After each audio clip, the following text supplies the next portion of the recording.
All right, let's talk about 7.2, sum and difference identities. So we've got a couple of functions here, sine and cosine and tangent, for which we're adding or subtracting things inside of the argument. And the first one is the sum and difference formula for sine.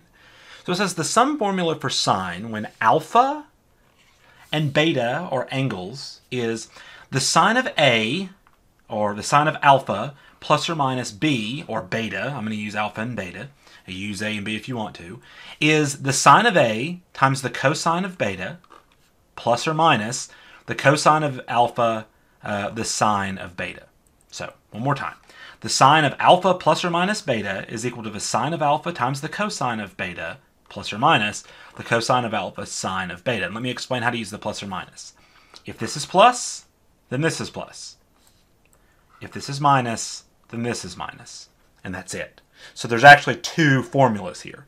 There's sine of alpha plus beta is sine alpha cosine beta plus cosine alpha sine beta. And then the minus, you use the minus instead. Speaking of, let's do one. It says find the sine of 5 pi over 4 minus pi over 6. So we're just going to use the identity. And obviously this is a minus, so we're going to use the minus form of the identity. So let's do this. In this case, your alpha is right here. So here's your alpha. And this guy right here is your beta.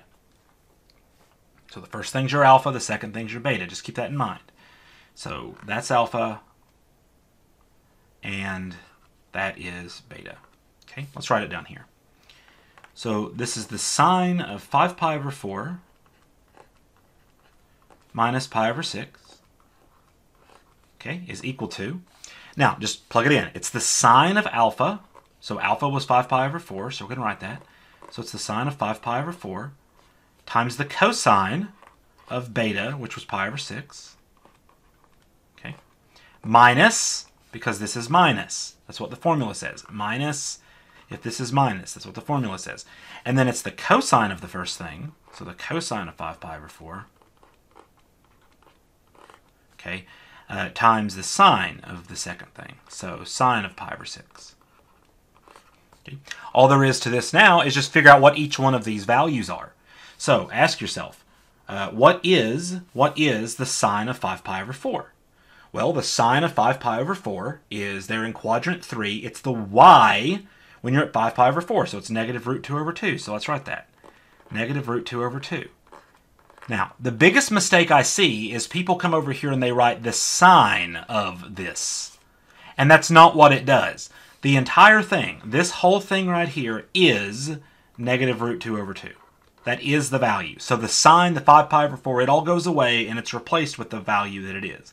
The sine of 5 pi over 4 and the sine of negative root 2 over 2 are not the same thing. This is a side measurement. This is an angle. They're completely different. Please don't make that mistake. Everyone makes that mistake. Please don't make that mistake. All right? Next thing, cosine. We want the cosine of pi over 6. So the cosine of pi over 6 is the x-coordinate for pi over 6 on your unit circle. So it's root 3 over 2. Root 3 over 2, okay, minus. Now I'm going to do the cosine of 5 pi over 4, which is also negative root 2 over 2.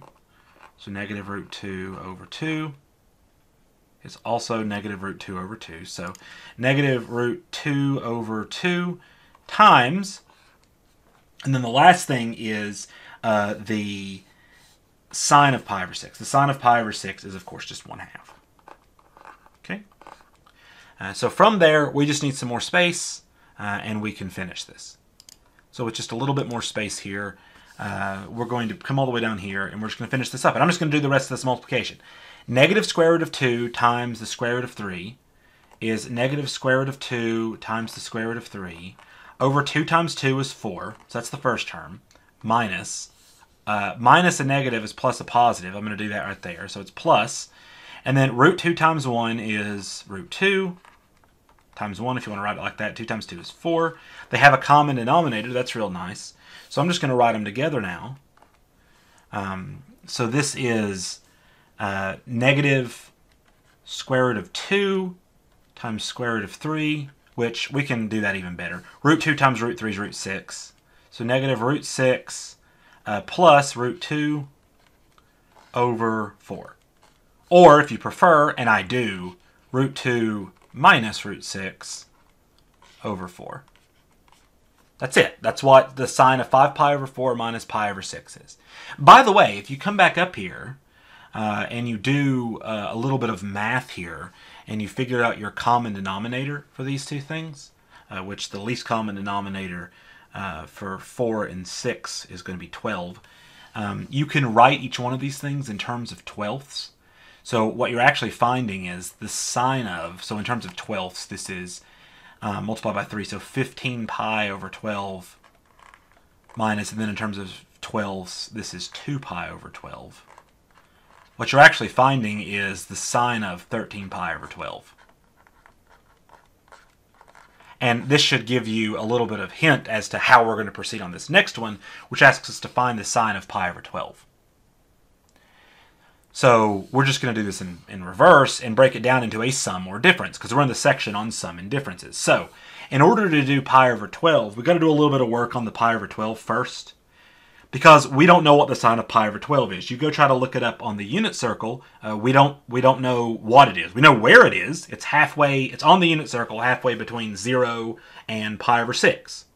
It's a 15-degree angle. We're finding the sine of 15 degrees exactly. But we can't quite do that because it's not on the unit circle. So we need to use these identities. So we need to say, okay, well, let's break apart pi over 12. So we have to do a little aside before we can do this. So let's do a little aside.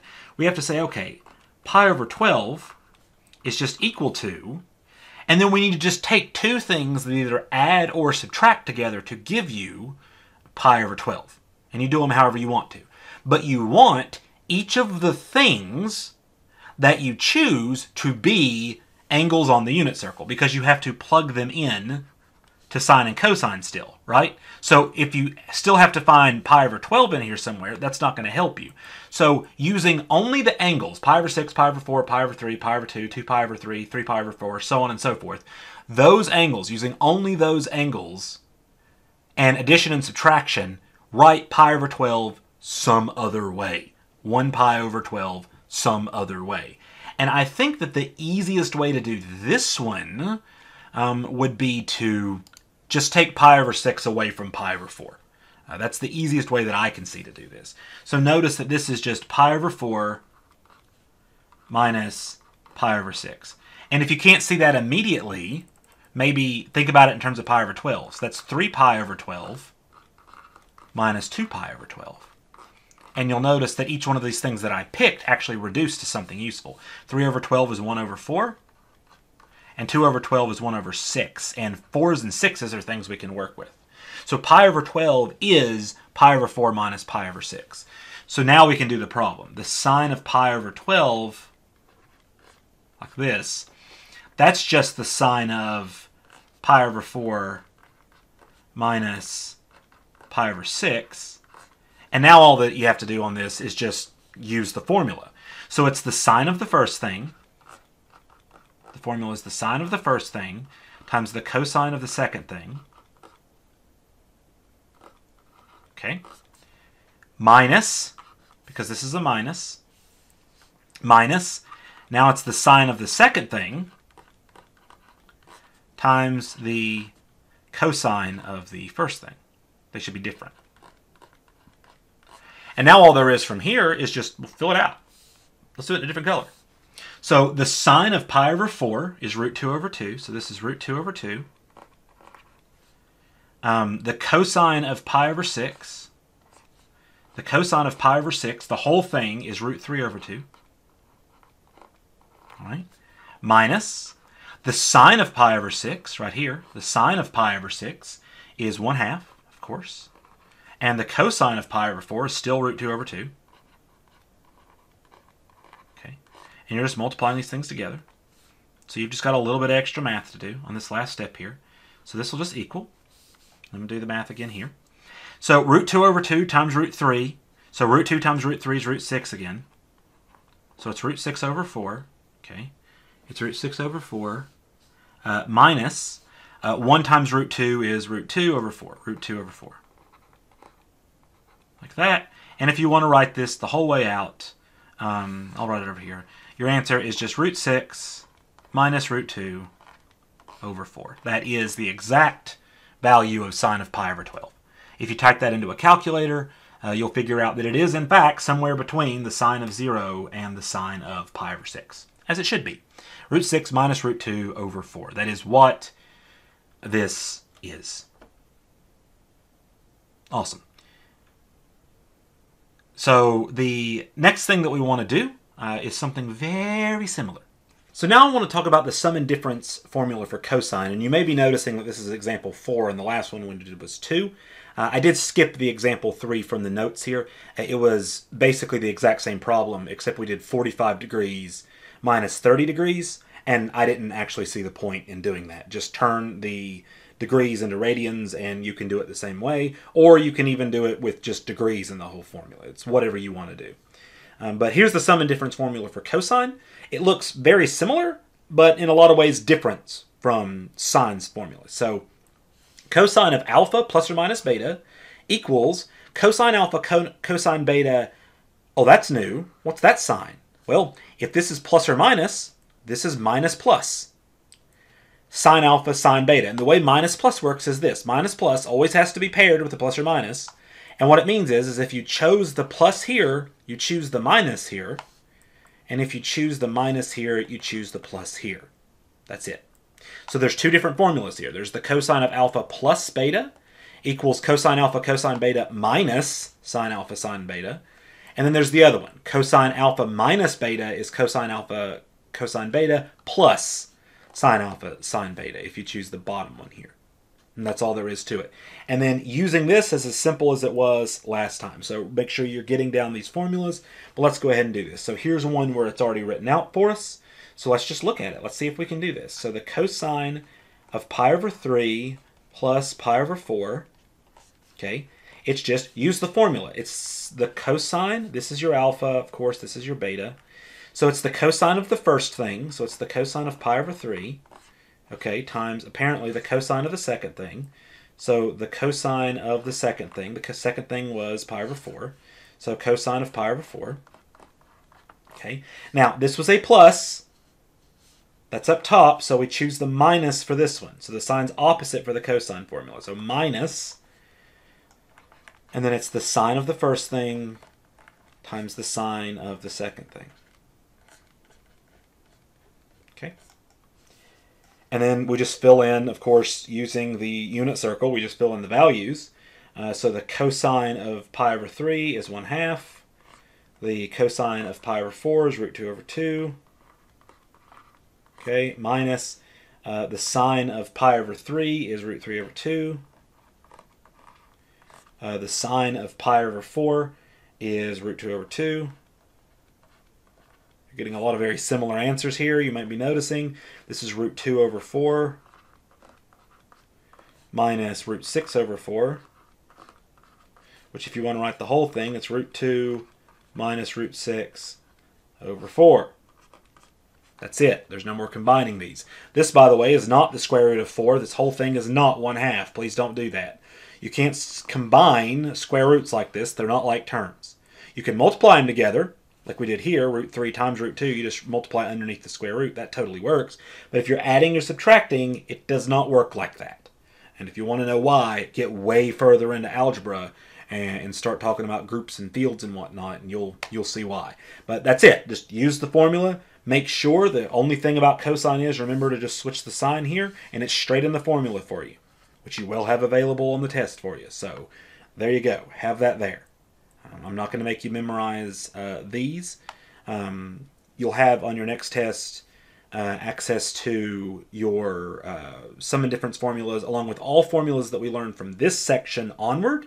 However, all of the ones that you learned in the last section, yeah, those should be in your head. I won't give you those, but I will give you a formula sheet with these things on it on your next test. And if I don't talk about that before the test, hey, remind me that I said that in the video.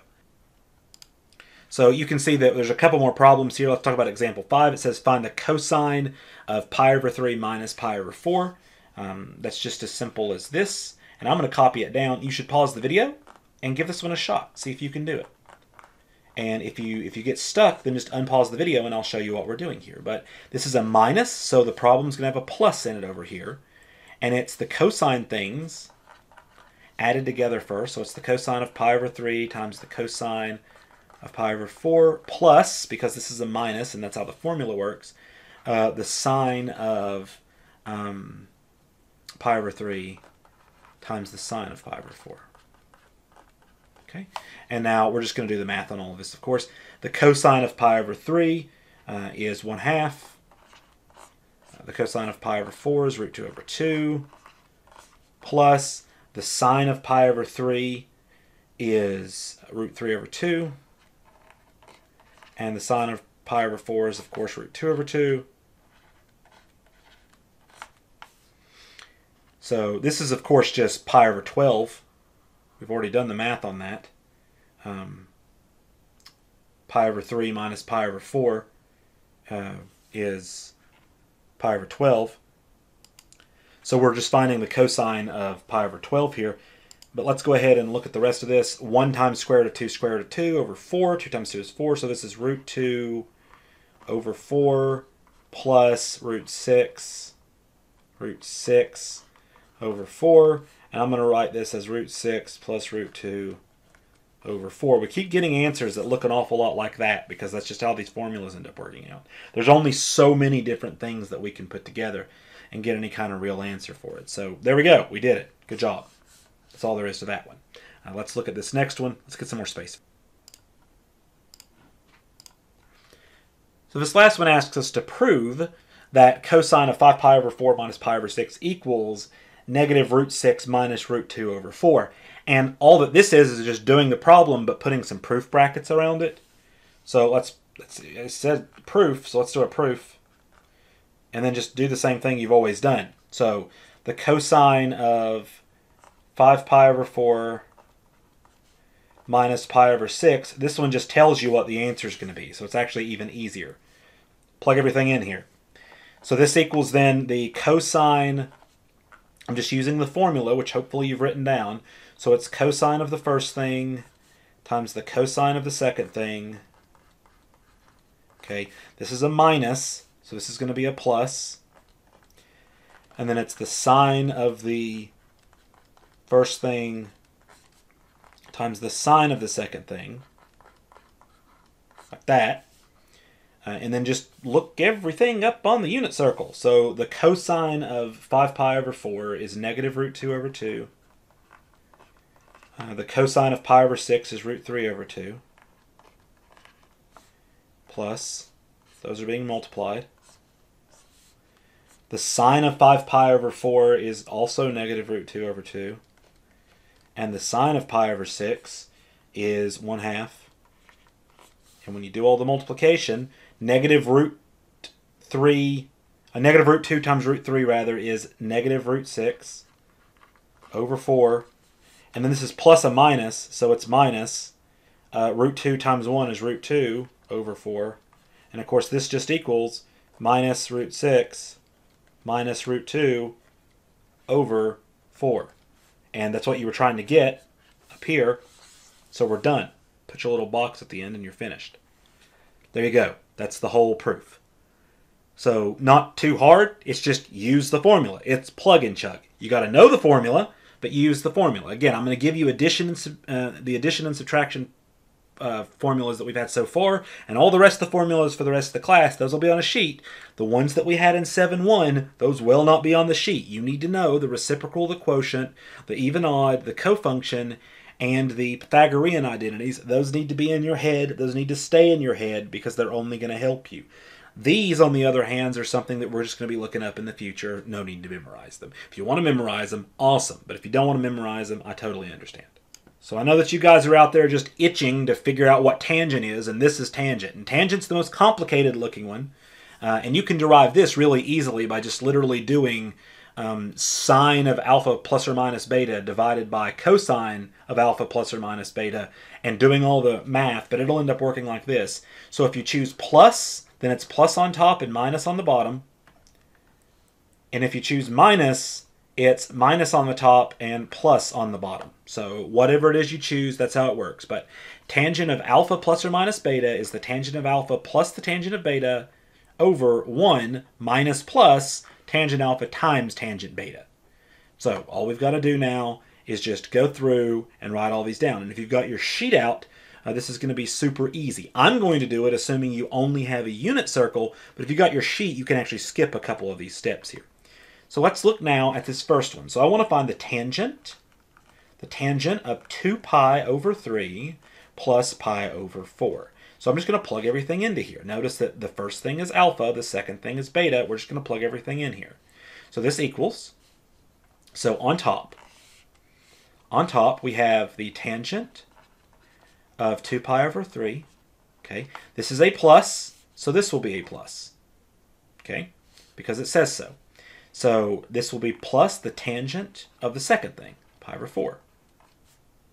On the bottom, it's a 1 minus, because it's the opposite sign from this, or it's the opposite sign for this if you prefer, 1 minus, and then I'm going to multiply the two things on top together. So tangent of 2 pi over 3 times the tangent of pi over 4, like that.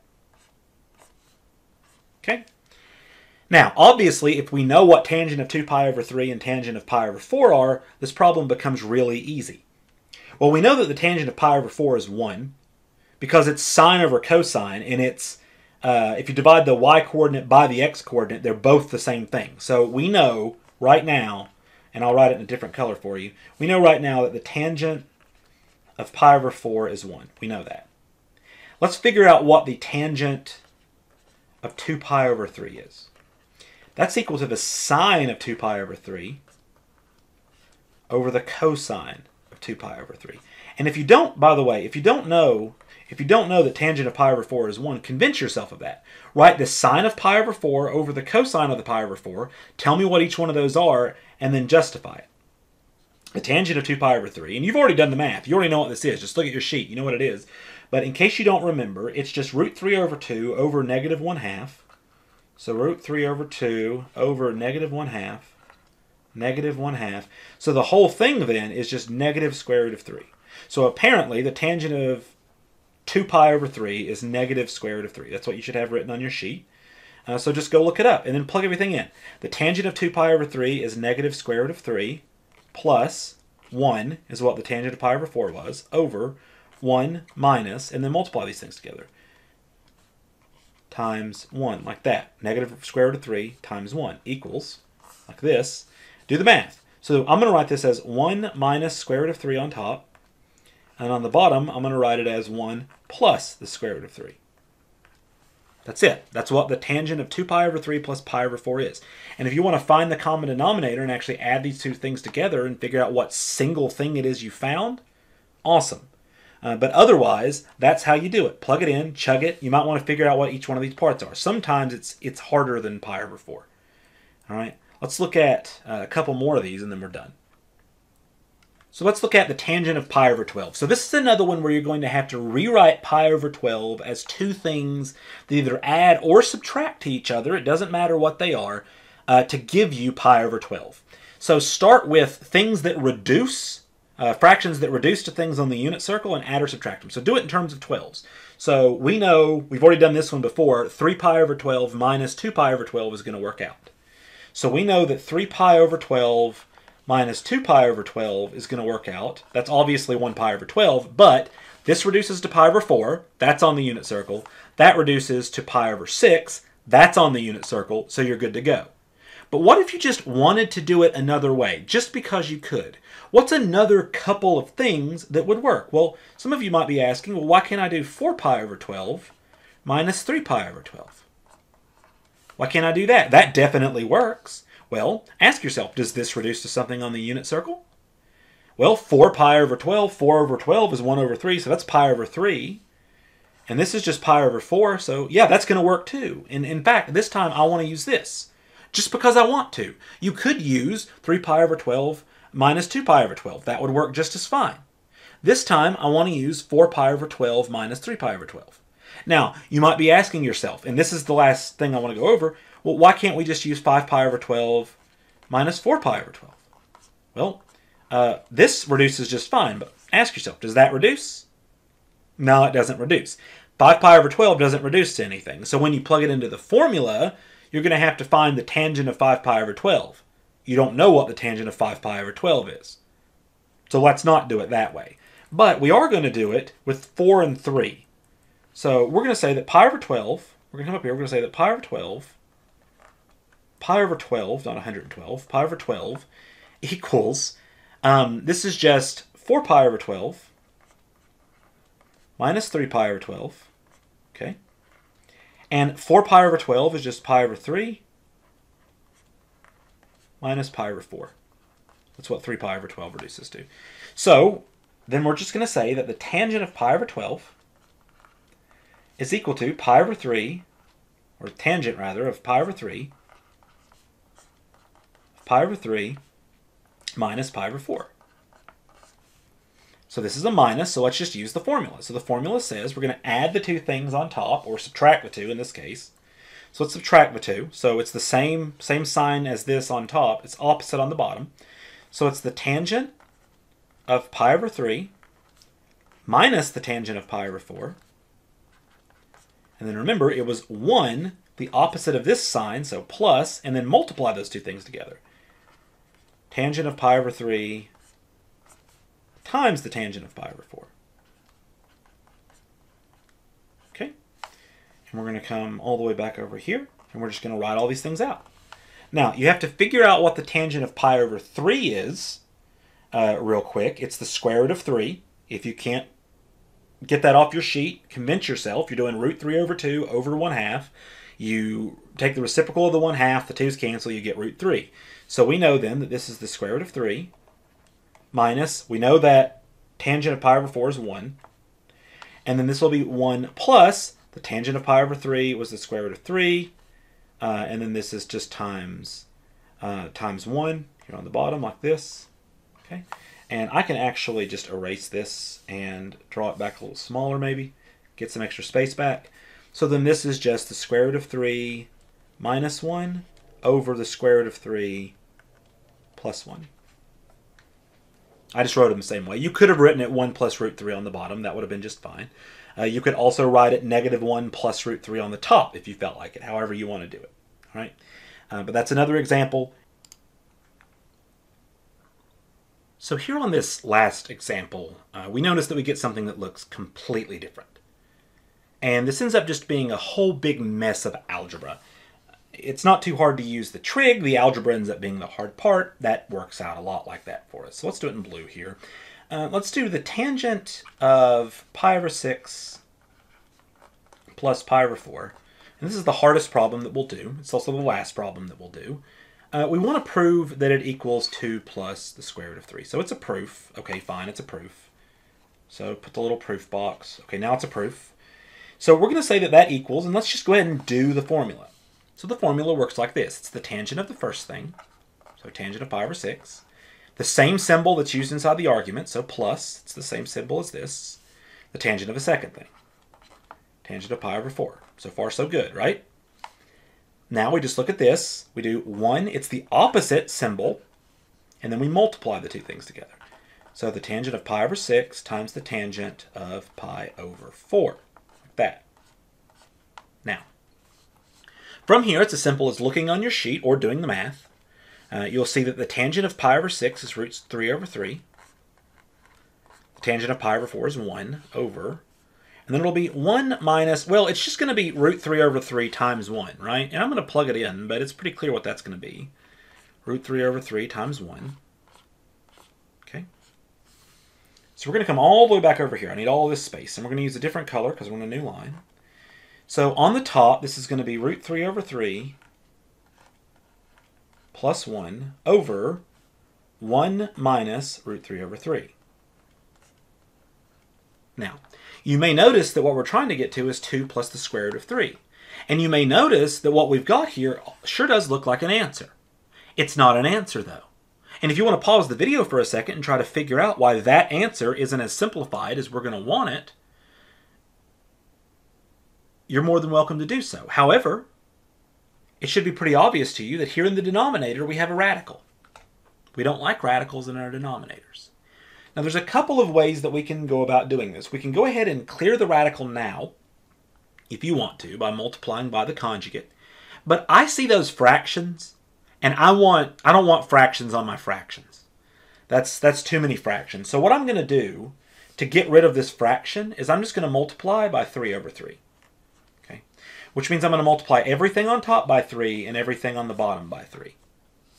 So what's going to happen there is I'm going to distribute this 3 in, I'm going to distribute this 3 in, and watch what happens. So 3 times root 3 over 3, the 3's cancel, you're left with just root 3. Okay? You're left with just root 3. And then 3 times 1 is 3. So root 3 plus, whoops, let me do all this like this. So root, again, 3 times root 3 over 3, those 3's are going to cancel there. You'll get root 3 plus 3 times 1 is 3 over 3 times 1 is 3 minus 3 times root 3 over 3 is root 3. In case you need to see that, 3 times root 3 over 3 is root 3. That's the fact that I'm using. I used it twice. I used it to get that one and that one. Now, you may notice that this looks a little bit more simple. It still isn't as simple as it can be. There's still a radical in the bottom. And now there's something back in math analysis that we talked about. If you want to get rid of this entire term down here, you need to multiply top and bottom by this thing's conjugate. What is the conjugate of 3 minus root 3? It's 3 plus root 3. So we were going to multiply the bottom by 3 plus root 3. But if we multiply the denominator by 3 root 3, we have to multiply the numerator as well, otherwise the expression changes. This whole thing is just 1, and we're allowed to multiply it by 1. Okay? So let's go ahead and do the math on that. Now, this is a FOIL thing. These are in groups. You have to FOIL both the numerator and the denominator. So I'm going to do it in the normal order you do FOIL. I'm going to do 3 times root 3 is 3 root 3. Okay? I'm going to do first outer. I'm going to do the outer terms, root 3 times root 3. A square root times itself is the square root of 3 squared, or 3. Square root of 3 times the square root of 3 is 3. Okay? The inner terms, 3 times 3 is 9, so it's plus 9. Plus, the last term, 3 times root 3 again, so 3 root 3 again. Okay? On the bottom, 3 times 3 is 9. Okay? Outer, 3 times root 3 is plus 3 times root 3. Inner, minus 3 times root 3, because it's negative. And then, again with the minus, because it's minus root 3 times 3. Minus root 3 times root 3 is 3. And now I've said the word 3 so many times that it doesn't have meaning anymore. We're going to skip on to the next line, and I'm going to do it in white. So we're just going to simplify everything. Notice that these cancel. Okay, 3 plus 9 is 12. And then I'm going to add these two things together, and that'll be it. And maybe I don't want to do so much in one step, so I'm going to do it in a couple steps. So I'm going to be left with 3 root 3 plus, I'm going to go ahead and do 3 plus 9, that's 12. Okay, plus 3 root 3. And I am going to simplify these, and it's going to be over 9 minus 3. Okay. The next step is, you've got 3 root 3's over here, 3 root 3's over here, that's 6 root 3's total. So this is going to be 12 plus 6 root 3's. And then on the bottom, 9 minus 3, and notice what happened. We got rid of the radical by multiplying by the conjugate. That'll always happen. It's because this thing is going to cancel, always, and then when you multiply the last two terms together, they're going to square, and you'll get rid of the square root. It's always going to work out like that. So 9 minus 3 is 6. Now, this 6 is common to both of these, so I divide the 6 into both the 12 and the 6. So 12 over 6 is 2, plus 6 over 6 is 1, times the square root of 3. We are done. That's the end of the proof. So put a box. So the problem wasn't that hard. Actually, the trig ended right there. The rest of it was just algebra. So remember, if you want to get rid of a term like this in the bottom, just multiply by the conjugate. That is, change the sign on the square root part. On the square root part, change the sign on the square root part to get the conjugate. On the square root part, not the other part. The part with the radical. Change the sign on the part with the radical. In order to get your conjugate, multiply top and bottom. It'll always work out for you. And just follow your nose on it. That may seem too easy to you, that we were getting things like 3 plus 9 and 9 minus 3 in there, but that's how it works out. And that's the end of 7.2. I'll see you around in the next section.